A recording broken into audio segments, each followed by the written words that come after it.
पर जल चढ़ाने का जो भाव वर्णित किया जाता है कि हम शंकर को मंदिर में जाकर जल चढ़ाते हैं तो खड़े खड़े चढ़ाएं कि बैठकर चढ़ाएं। बहुत ध्यान देना साहब। शंकर में मंदिर में जाकर हम भगवान शंकर को जल चढ़ाएं तो खड़े होकर चढ़ाएं कि बैठकर चढ़ाएं। अब दो तरह का शिवलिंग है मंदिरों में, दो तरह का शिवलिंग का निर्माण होता है, ठीक है। एक विष्णु शिवलिंग, एक शक्ति पार्वती शिवलिंग। और ध्यान से सुनना, दो तरह का शिवलिंग मंदिरों में होता है, दो तरह का शिवलिंग मंदिरों में होता है, समझ लेना बहुत अच्छी तरह से। एक शिवलिंग वो होता है जो जमीन पर डायरेक्ट जलाधारी रहती है, शिवलिंग रहता है, ऐसी जलाधारी पूरी की पूरी, और शिवलिंग जमीन पर रखा रहता है, भूमि पर रखा रहता है, डायरेक्ट जमीन पर। आप जल ले जाकर चढ़ाए, निकल गया रास्ते से। एक शिवलिंग जो जमीन पर डायरेक्ट शंकर भगवान की जलाधारी और शिवलिंग रखा रहता है, वो शक्ति शिवलिंग कहलाता है। माता पार्वती का हस्त कमल उस शिवलिंग के सम्मुख में। और दूसरा शिवलिंग एक डमरू जैसा होता है। अब वो हम उसको कैसे वर्णन, एक डमरू शिवलिंग होता है, ऐसा उसका स्टैंड होता है, ऐसा स्टैंड होता है, नीचे शिवलिंग रखने की जगह होती, फिर ऐसा होता है, फिर उसके ऊपर इस तरह शिवलिंग रखा होता है। दर्शन करें आप लोगों ने।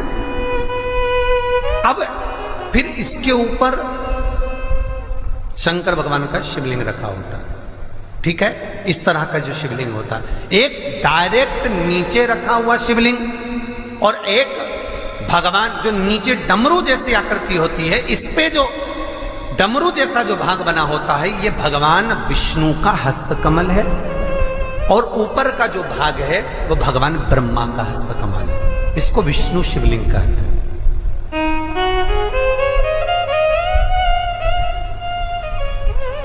इसको हरीश्वर महादेव भी कहा जाता है। कौन सा महादेव कहते हैं? हरि सर्वेश्वर महादेव।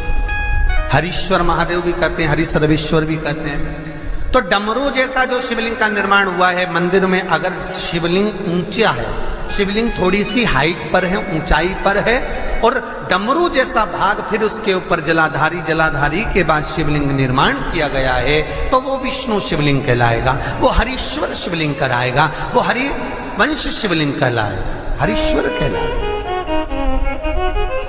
और जो डायरेक्ट सीधे जो रखा हुआ है, 12 ज्योतिर्लिंग के अगर आप दर्शन करेंगे तो कहीं पर भी आपको विष्णु शिवलिंग नहीं मिलेगा, केवल एक नागेश्वर को छोड़कर। कहां पर छोड़कर? जम के बोलिए। केवल एक नागेश्वर।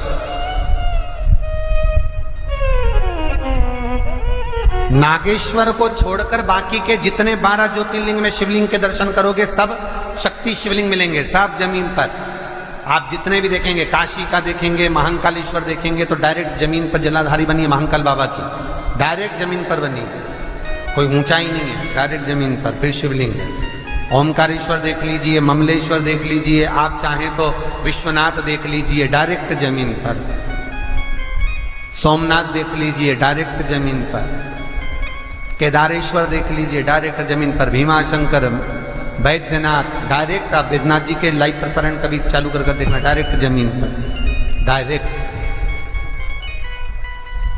तो जितने भी शिवलिंग हैं सारे के सारे शक्ति शिवलिंग हैं। जो डमरू के भाग पर रखा हुआ है वो हरीश्वर शिवलिंग, विष्णु के हस्तकमल पर जो रखा है, तो शास्त्र कहता है आप शक्ति शिवलिंग का जब जब अभिषेक करें, बहुत ध्यान रखना अपनी जिंदगी में इस प्रसंग को, जो शक्ति शिवलिंग हो उस पर जब भी जल चढ़ाना तो बैठकर चढ़ाना, बैठकर चढ़ाना। शक्ति शिवलिंग पर जब भी जल चढ़े, भले शिवलिंग कितना भी ऊंचा हो, कितना भी ऊंचा हो तो संगी से चढ़ा दो, पर जल बैठ कर चढ़ाइए। भले शिवलिंग ऊपर है, पूरा तरह से हाथ नहीं पहुंचा, जैसे सोमनाथ जी में अब शिवलिंग कितना बड़ा है, महाकालेश्वर का शिवलिंग कितना बड़ा है, तो उसको तो बैठकर स्नान नहीं करा सकते। भले शिवलिंग कितना भी ऊंचा हो, पर अगर भूमि टच है, शिवलिंग अगर भूमि टच है, शक्ति शिवलिंग है, तो भले आधा शिवलिंग नहाए, आधे पर पानी जाए, पर बैठकर ही स्नान कराया जाता है।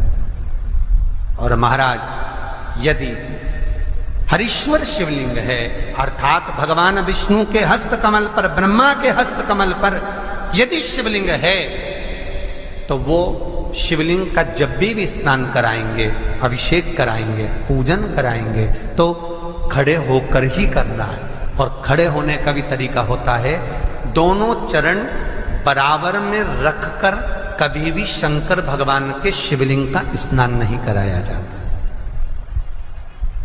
महाराज दोनों चरण बराबर रखकर, अगर हरीश्वर शिवलिंग है, किसी मंदिर में शंकर को जल चढ़ाने के लिए आप गए हो और शंकर को जल चढ़ा रहे हो, तो हरीश्वर अगर शिवलिंग है तो दोनों पांव बराबर रखकर नहीं, एक सीधा चरण थोड़ा सा आगे रखिए और उल्टा चरण थोड़ा सा पीछे रखकर भगवान शंकर का जलाभिषेक करने पर लक्ष्मी जैसे अपने चरण रहते हैं, भगवान शंकर उसी तरह से लक्ष्मी को दौड़ाते हुए अपने घर में प्रवेश कराते हैं।